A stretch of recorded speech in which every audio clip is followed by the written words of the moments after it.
Glam house of aesthetic salon में doctor Maryam के साथ। हर किसी का अपना अपना एक्सपीरियंस है, लेकिन ये एक बहुत बड़ा झूठ है। 6 इंजेक्शन लगाएंगे, 6 सेशन होंगे, आप लोग गोरे हो जाएंगे। अपनी माँ के पेट से आप जो रंग लेकर पैदा हुए हैं उसको 6 इंजेक्शन में किस तरह ख़त्म किया जा सकता है, जिसकी वजह से जो पेशेंट्स हैं, जो क्लाइंट्स हैं, वो डिसहार्ट हो जाते हैं, ठीक है, और उनको ट्रस्ट इश्यूज़ हो जाते हैं दूसरे डॉक्टर्स पे भी। कि स्किन पे मिलाजमा नहीं है या कोई भी प्रॉब्लम नहीं है, तब भी आपको पीआरपी करवाना चाहिए, क्योंकि ये स्किन को फ्रेश रखती है। और जब डेडलाइन पे स्किन पहुंच जाती है तब उन्हें ख्याल आता है कि हाँ, अब हमें जाकर अपनी झाइयों का इलाज करवाना चाहिए, और फिर उसके बाद पेशेंट के अंदर पेशेंस नहीं रहते। अस्सलाम वालेकुम नाज़रीन, मैं हूं मन्नत ज़ारा और आज मैं लेके आई हूं ऑन न्यूज़ का एक्सक्लूसिव प्रोग्राम आपके लिए। आज जो मैं मौजूद हूं glam house of aesthetic salon में डॉक्टर मरियम के साथ, और आज हम ब्यूटी से रिलेटेड इनसे बातचीत करेंगे और आप लोगों के इन्फॉर्मेशन देंगे कि ब्यूटी को आप कैसे इन्हेंस कर सकते हैं और क्या क्या इकदाम हम कर सकते हैं कि हम भी खूबसूरत लगें। और जाहिर सी बात है, खूबसूरत लगना हर बंदे का हक है और हर बंदा चाहता है कि वो खूबसूरत लगे। तो आज हम जो है ब्यूटी से रिलेटेड आपको टिप देने वाले हैं और इस हवाले से मज़ीद इन्फॉर्मेशन हम डॉक्टर मरियम से पूछेंगे और आपको जो है वो बताएंगे। डॉक्टर मरियम, मुझे ये बताएं कि लोग कहते हैं कि टिकटॉक पर आजकल बड़ा वायरल है कि 6 इंजेक्शन लगवाएं और जो है आपका रंग गोरा हो जाएगा। इसके पीछे क्या स्टोरी है कि वाकई 6 इंजेक्शन लगवाने से आपका रंग गोरा हो जाता है?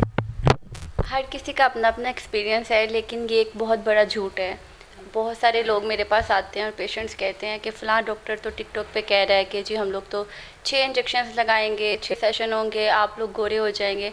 अपनी माँ के पेट से आप जो रंग लेकर पैदा हुए हैं उसको 6 इंजेक्शन में किस तरह ख़त्म किया जा सकता है। बिल्कुल, साइंस इतनी तरक्की कर गई है कि आपका कॉम्प्लेक्शन नीट कर सकती है, चेंज कर सकती है, लेकिन 6 इंजेक्शंस में यह पॉसिबल नहीं है। तो लोगों के अंदर इस तरह के रूमर्स को फैलाना एक गलत चीज़ है, सिर्फ अपनी दुकान चलाने के लिए। तो ये एक बहुत बड़ा झूठ है कि 6 इंजेक्शंस लगवाएं और आप गोरे हो जाएंगे। और आफ्टर 6 इंजेक्शंस जी, ये लोग पेशेंट्स को कहते हैं कि नहीं, आपके अंदर टॉक्सिन ज़्यादा है, मेलानिन बहुत ज़्यादा है, आप मज़ीद इंजेक्शंस लगवाएँ, जिसकी वजह से जो पेशेंट्स हैं, जो क्लाइंट्स हैं, वो डिसहार्ट हो जाते हैं, ठीक है, और उनको ट्रस्ट इश्यूज़ हो जाते हैं दूसरे डॉक्टर्स पे भी।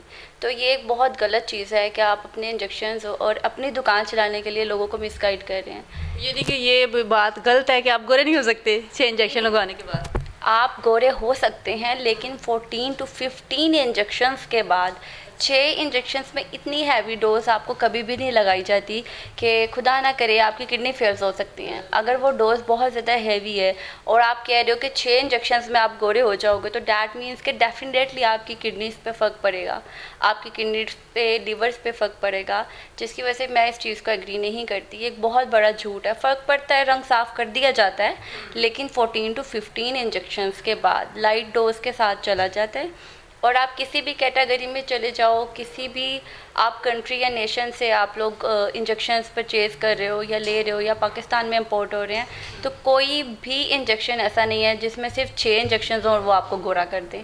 होता है, लेकिन 14 to 15 सेशंस होते हैं इसके। अच्छा डॉक्टर मरियम, मुझे ये बताएं, हमने मतलब पीआरपी के बारे में बड़ा सुना है ये सोशल मीडिया पे। पीआरपी है क्या और ये कब करवानी चाहिए, ये बताएं। PRP means platelet rich plasma, जो हम अपने ही पेशेंट के ब्लड से बनाते हैं। उसके वाइट सेल्स को सेपरेट किया जाता है, बहुत सारे इंपोर्टेड सीरम के साथ मिक्स करके स्किन पे अप्लाई किया जाता है। लेकिन बहुत ज़्यादा मेजॉरिटी ये सोचती है कि जब स्किन पे कोई डैमेज आ जाए, जब स्किन पे मिलाजमा हो जाए या एक्नी हो जाए, एक्नी स्कार्स हो जाए या कुछ भी आपको स्किन की डिसीज़ हो, तो आप जाके पीआरपी करवाओ। ये सच नहीं है। आप तब जाओ जब सर से पानी गुजर जाए, तो ये एक गलत चीज़ है। पीआरपी एक ऐसी नेचुरल चीज़ है जो आपको वैसे भी करवानी चाहिए। अगर आपकी स्किन पे मिलाजमा नहीं है या कोई भी प्रॉब्लम नहीं है, तब भी आपको पीआरपी करवाना चाहिए, क्योंकि ये स्किन को फ्रेश रखती है, इससे स्किन यंग लगती है और आप अपनी एज से बहुत पीछे लगते हो। आप अपनी एज से ज़्यादा यंग लगते हो। अगर आपकी एज 30+ चली गई है, तो डेफिनेटली आपको एवरी मंथ पीआरपी लेनी चाहिए। तो क्या ये ज़्यादा कॉस्टली है या हर कोई अफोर्डेबल कर सकते हैं? नहीं, ये बहुत ज़्यादा कॉस्टली तो नहीं है, डिफरेंट रेट चलते हैं, डिपेंड करता है आपके सीरम्स पे कि आप कौन से सीरम्स उसमें मिक्स करते हो, कॉकटेल कैसे बनाते हो, कितना इम्पोर्टेड कॉकटेल है। अगर तो इम्पोर्टेड कॉकटेल है तो ओबियसली उसकी कॉस्ट ज़्यादा हो जाती है, लेकिन अगर नॉर्मल है तो आप अपने पेशेंट के हिसाब से, उसकी पॉकेट के हिसाब से मैनेज कर सकते हैं। यानी कि सेशन वाइज है कि एक ही दफ़ा करवानी होती है? नहीं नहीं, डेफिनेटली इसके सेशंस होते हैं। कोई भी ऐसी चीज़ मेडिकल में नहीं है कि आप एक ही दफ़ा करवाओ तो वो लाइफ टाइम के लिए रहे।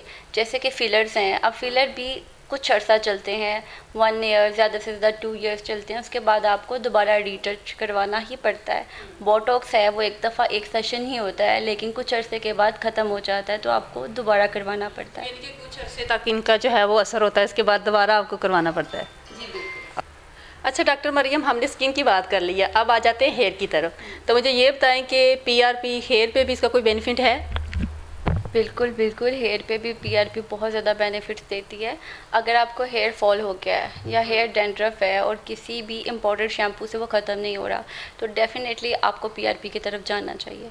इसके अलावा पीआरपी गंजापन रोकती है, न्यू हेयर ग्रोथ करती है, आपका हेयर फॉल कंट्रोल करती है। पीआरपी के मल्टीपल जो हैं वो बेनिफिट्स हैं, लेकिन वही बात मैंने पहले भी कही कि हमारे यहाँ लोग जाते तब हैं जब वो बिल्कुल उनके जंगल में आग लग चुकी होती है बिल्कुल उनका हेयर फॉल हो चुका होता है, स्किन प्लेन हो जाती है, इवन डैट शाइन करने लग जाती है, तब जाते हैं वो डॉक्टर के पास के चले अब पीआरपी करवा लेते हैं।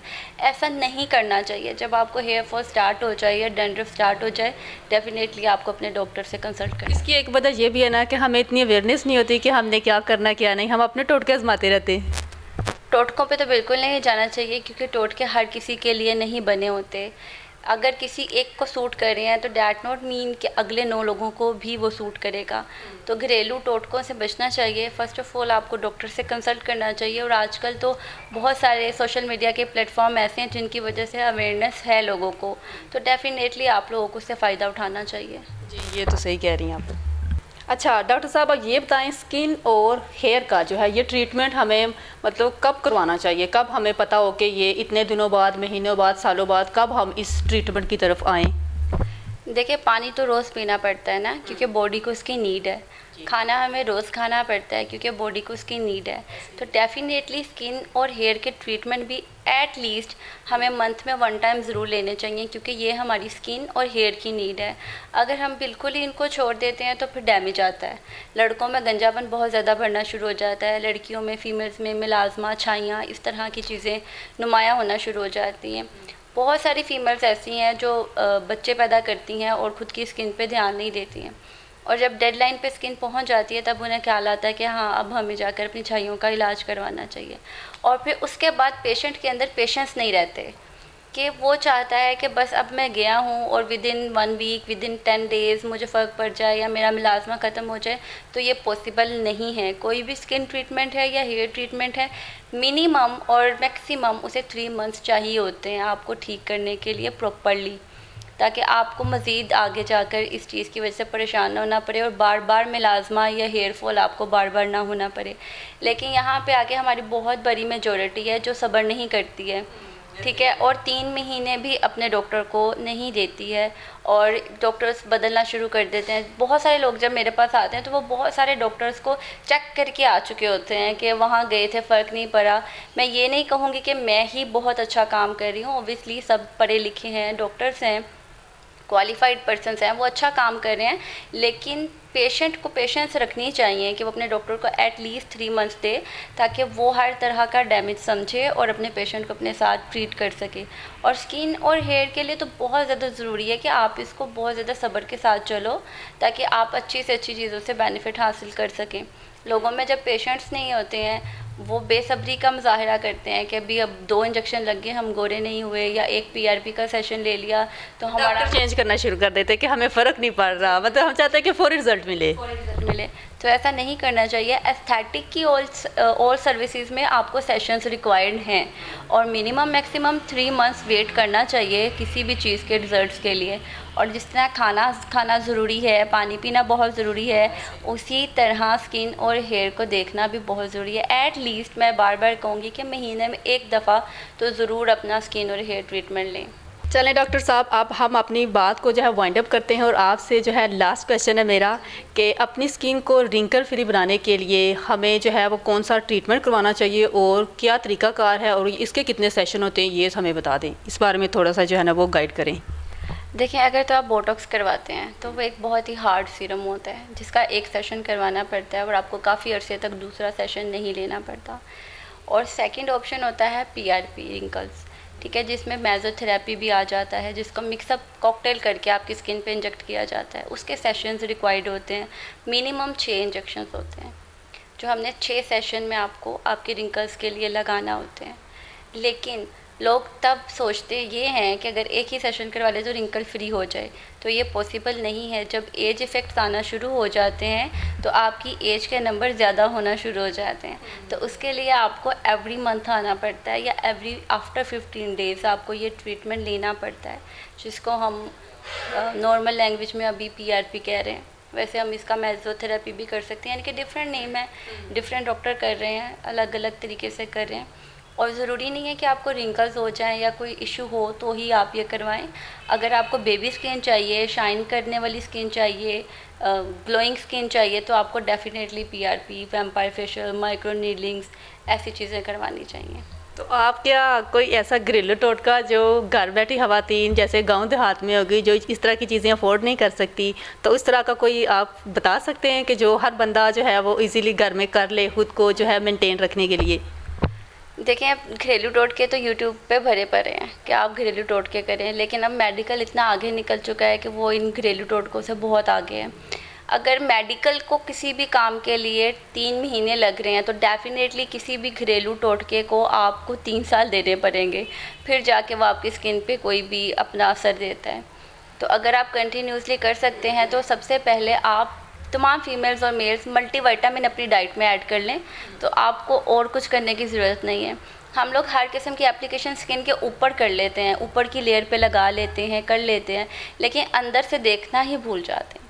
अगर आपके अंदर vitamin C, vitamin E, vitamin D और मल्टीविटामिन पूरे हैं तो आपको स्किन और हेयर का डैमेज नहीं आता और आपको किसी घरेलू टोटके की ज़रूरत नहीं पड़ती। ये बात तो वैसे ठीक है, अगर हमारा इंटरनली मतलब कि फ़िट होगा तो हम हमारी जो है ना वो बॉडी के ऊपर खुद ही वो शाइन और हर चीज़ आ जाएगी, हमें जो है वो दूसरी चीज़ें ज़्यादा लगाने की ज़रूरत नहीं पड़ेगी। बहुत अच्छा लगा डॉक्टर साहब आपसे बात करके, बहुत ही इन्फॉर्मेटिव गुफ्तगू हुई और आपने बहुत अच्छी जो है बातें बताई। उम्मीद है नाजरीन को हमारा आज का प्रोग्राम जो है वो पसंद आएगा। आज के लिए इतना ही, देखते रहिए ऑन न्यूज़।